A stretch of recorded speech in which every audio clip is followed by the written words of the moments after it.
Aminadong hepe ng PNP na nagamit ang operasyon kontra droga para pagtakpan ang tunay na motibo ng mga suspect sa G murder case. Saksi si Lia Manyalak del Castillo.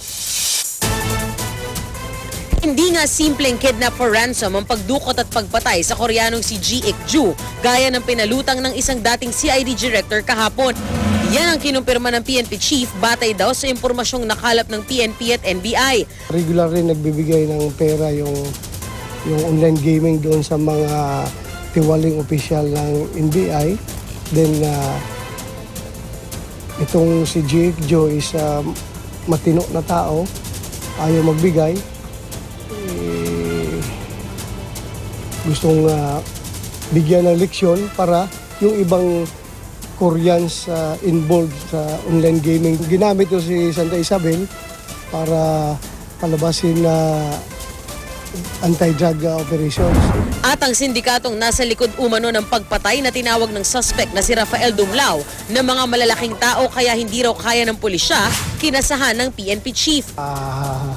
Sabi ko nga sa inyo, bring it on. Wala si Dumlao sa simula ng reinvestigation ng DOJ sa G murder.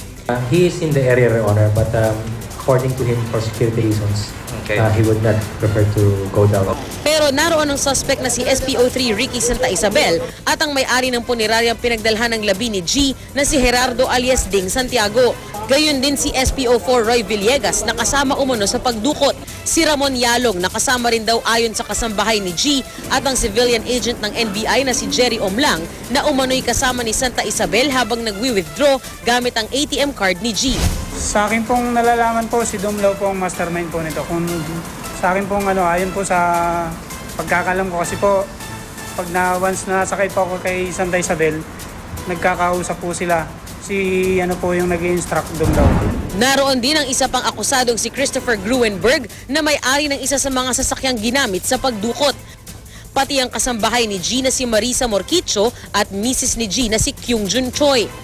Sa pagdinig inamin ng abogado ni Santiago ang may-ari ng Grim Funeral Services na siya ang nagpakremate sa bangkay ni G pero may itinanggi ito. Wala siyang ina-admit na alam niya na Koreano yon. In fact, hindi po niya alam. Ang alam niya, yung po ay galing, yung cadaver na yon ay galing sa operasyon nila Santa Isabel sa Oplan Tokhang. Hindi po niya alam na yun po ay from a kidnap for ransom case. Pero sa ulat ng Philippine Center for Investigative Journalism, nalaman nitong staff ni Santiago ang nagpanggap na kaanak ni G at nagpasa pa ng peking death certificate para palabasing Pilipino ito. Kaya ito kinremate ng hiwalay na crematorium. Wala pang tugon dyan si Santiago na isinumite nila ng cellphone kung saan daw siya tinawagan ni Santa Isabel para pag-usapan ng bayad. Itinanggi niyang bahagi ng bayad ng golf set gaya ng akusasyon ng PNP.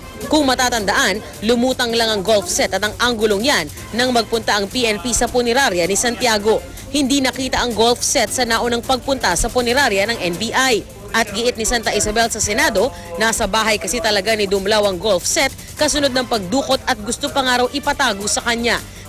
Binigyan ng panel ng 5 araw ang PNP Anti-Kidnapping Group at ang NBI na magsumite ng lahat ng ihahaing reklamo kahit nagsimula na ang preliminary reinvestigation. Ako si Lia Manyalak del Castillo, ang inyong saksi.